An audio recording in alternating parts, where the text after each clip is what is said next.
Kaixo, bideotutorial honen bidez proposatuko dizkizuegu 3 modu desberdinak ikasleen idazlanak edo dokumentuak zuzentzeko.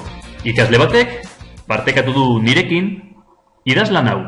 Lehenengo proposamena, gaizki dagoena zuzendu. Adibidez hau, Z da, hau ere, Z bat da, eta hau ere, gaizki dago. Guk ez dugu gomendatzen hau. Zergatik? Begira, ikasleak jasotzen du zuzenketa, baina ja zuzenduta jasotzen du. Ikusteko zuzenketak klikatu behar du. Fitxategia, bertsioen historia, ikusi bertsioen historia, eta hemen agertzen da bere irakasleak, Sergiok, kasu honetan, zer egin duen. Baina, ireki behar du ikusi bertsioen historia. Beraz, beste modu bat gomendatzen dugu. Bigarren proposamena, azpimarratu gaizki dagoena, eta iruzkin bat gehitu, hemen begira. Azpimarratzean, irekitzen da hau, klikatu, eta esaiozu ikasleari, hemen, akats ortografiko bat dagoela. Egin iruzkina, hemen beste bat.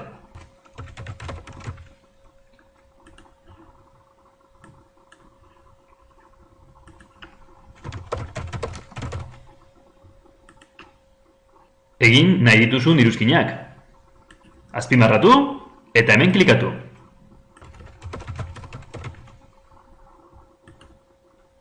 Behin iruzkinak eginda, horrela ikusiko du ikasleak. Azpimarratuta agertzen dira gauzak eta klikatzean irekitzen da irakaslearen iruzkina. Zer egin dezake? Edo zuzendu, edo ez badu ulertzen, hemen gehitu erantzuna. Eta hemen solasaldi bat sortzen da. Eta 3. proposamena dokumentu bat zuzentzeko. Irakasleak jasotzen du idazlana. Eta hemen, izkin honetan, editatu ordez, aktibatzen du iradokizunak. Berdez dago. Zertarako? Aldaketak gehitzeko iruzkin bezala. Begira. Ezabatu, Z dela jarri, egin zuzenketak, eta zuzenketa hauek nola jasoko du ikasleak?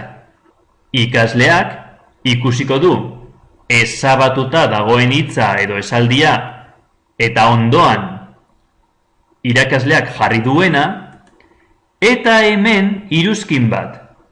Ordeztu isa beharrean ezarri Z. Ados badago, txek honetan klikatzen badu, zuzentzen da. Berriro egingo dugu. Hautatu iruzkina, ordeztu, esan baietz, eta zuzentzen du.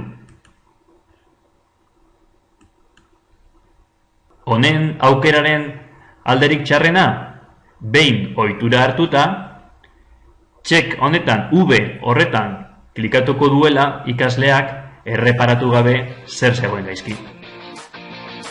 Baina orain, zure kontu. 3 modu ezberdinak daude, hautatu nahi duzuna. Eskerrik asko, agur!